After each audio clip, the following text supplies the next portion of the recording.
ಬೇಲೂರು ಪಟ್ಟಣದ ಅಂಬೇಡ್ಕರ್ ನಗರದ ನಿವಾಸಿ ಬಿಎನ್ ಸತೀಶ್ ತಮ್ಮ ಕುಟುಂಬದ 4 ತಲೆಮಾರಿನಿಂದ ಅನುಭವಿಸುತ್ತಿರುವ ಆಸ್ತಿಗೆ ಸಂಬಂಧಿಸಿ ಕೆಲವರು ಕಿರುಕುಳ ನೀಡುತ್ತಿದ್ದಾರೆ ಎಂದು ಆರೋಪಿಸಿದ್ದಾರೆ.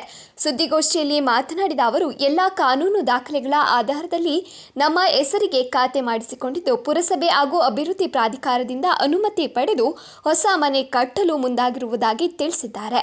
ಆದರೆ ಸಂಬಂಧವೇ ಇಲ್ಲದ ಕೆಲವರು ಮನೆ ನಿರ್ಮಾಣ ಅಡ್ಡಿಪಡಿಸಿ ಸಾಮಾಜಿಕ ಜಾಲತಾಣಗಳಲ್ಲಿ ಇಲ್ಲಸಲ್ಲದ ಆರೋಪ ಮಾಡಿ ಮಾನಸಿಕ ಹಿಂಸೆ ನೀಡುತ್ತಿದ್ದಾರೆ ಎಂದು ದೂರಿದ್ದಾರೆ. ಈ ವಿಚಾರ ಈಗಾಗಲೇ ನ್ಯಾಯಾಲಯದ ಮುಂದೆ ಇರುವುದರಿಂದ ಕಾನೂನಿನಂತೆ ಇಂಜೆಕ್ಷನ್ ಪಡೆದು ಕೆಲಸ ಮುಂದುವರಿಸುತ್ತಿದ್ದೇವೆ. ಯಾರಿಗಾದರೂ ಆಕ್ಷೇಪಣೆ ಇದ್ರೆ ನ್ಯಾಯಾಲಯದ ಆದೇಶ ತರಲಿ ಎಂದು ಸತೀಶ್ ತಿಳಿಸಿದ್ದಾರೆ. ಮಾಧ್ಯಮದ ಹೆಸರಲ್ಲಿ ಬೆದರಿಕೆ ಹಾಕುತ್ತಿರುವವರ ವಿರುದ್ಧ ಪೊಲೀಸ್ ಠಾಣೆಗೆ ದೂರು ನೀಡುವುದಾಗಿ ಅವರು ತಿಳಿಸಿದ್ದಾರೆ. ಬಿಎನ್ ಸತೀಶ್ ತಾಯಿ ಲಕ್ಷ್ಮಮ್ಮ ಮಾತನಾಡಿ, ನಾನು ಮದುವೆಯಾಗಿ 73 ವರ್ಷವಾಗಿದೆ. ಆಗಿನಿಂದ ಯಾರೂ ಬರ್ತಿರ್ಲಿಲ್ಲ. ನನ್ನ ತಂದೆ ತಾಯಿ ಸತ್ತಾಗಲೂ ಯಾರು ಬಂದಿರಲಿಲ್ಲ. ಎಲ್ಲರ ಅಂತ್ಯಕ್ರಿಯೆ ಸೇರಿದಂತೆ ನಾವೇ ಎಲ್ಲವನ್ನ ಕೂಡ ಮಾಡಿ ಮುಗಿಸಿದ್ದೇವೆ.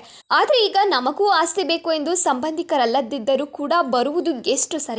ನಮ್ಮ ಮನೆ ಹರಾಜಿಗೆ ಬಂದಾಗಲೂ ಬಾರದವರು ಈಗ ಬಂದಿದ್ದಾರೆ ಎಂದರೆ ಅವರ ಉದ್ದೇಶ ಏನು ಎಂಬುದನ್ನು ಅರ್ಥ ಮಾಡಿಕೊಳ್ಳಿ ಎಂದು ತಿಳಿಸಿದ್ದಾರೆ.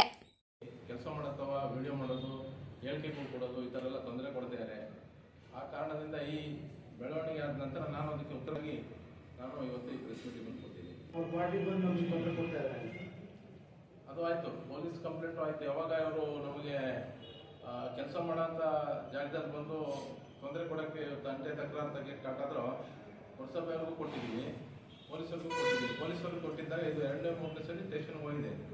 ಒಂದ್ಸರಿ ಫಿಸಿಕಲಿ ಅರೆಸ್ಟ್ಮೆಂಟ್ ಮಾಡೋಕ್ಕೆ ಬಂದಿದ್ದಾರೆ. ಅದರದ್ದು ನನ್ನ ಹತ್ರ ಎಲ್ಲ NMC ಆಗಿರೋದೆಲ್ಲ ಡಾಕ್ಯುಮೆಂಟ್ ಇದೆ. ಸ್ಟೇಷನ್ಗೆ ಹೋದಾಗ ಸಿವಿಲ್ ಮ್ಯಾಟ್ರು ಇದು ನೀವು ಅವರೇನೋ ನಿಮ್ಮ ಸಂಬಂಧಿ ಅಂತ ಬರ್ತಾ ಇದ್ದಾರೆ, ಅದೇನೋ ಸ್ವಲ್ಪ ಸಮಸ್ಯೆ ಬಗೆಹರಿಸ್ಕೊಳ್ಳಿ ಅಂದರು. ಸಂಬಂಧಿ ಅಂದರೆ ದಾಖಲೆ ತಗೋಬರೋಕೆ ಸರ್, ಸಂಬಂಧ ಅಂತ ನಮ್ಮ ಹತ್ರ ಏನಿಲ್ಲ. ಅವರು ಇಷ್ಟು ದಿನದಿಂದ ಈಗ ಸಂಬಂಧ ಅಂತ ಬರ್ತಿದ್ದಾರೆ. ಹಾಗಾಗಿ ದಾಖಲೆ ತಗೊಬರಕ್ಕೆ ಹೇಳಿ, ದಾಖಲೆ ತಗೊಬಂದರೆ ಬೇಕಾದ್ರೆ ಅದೇನಿದೆ ಕೋರ್ಟ್ ಡಿಸೈಡ್ ಮಾಡುತ್ತೆ. ಯಾಕಂದರೆ ಅವರೇ ಕೋರ್ಟಿಗೆ ಹೋಗಿದ್ದಾರೆ ನಮ್ಗೆ ನ್ಯಾಯ ಬೇಕು ಅಂತ.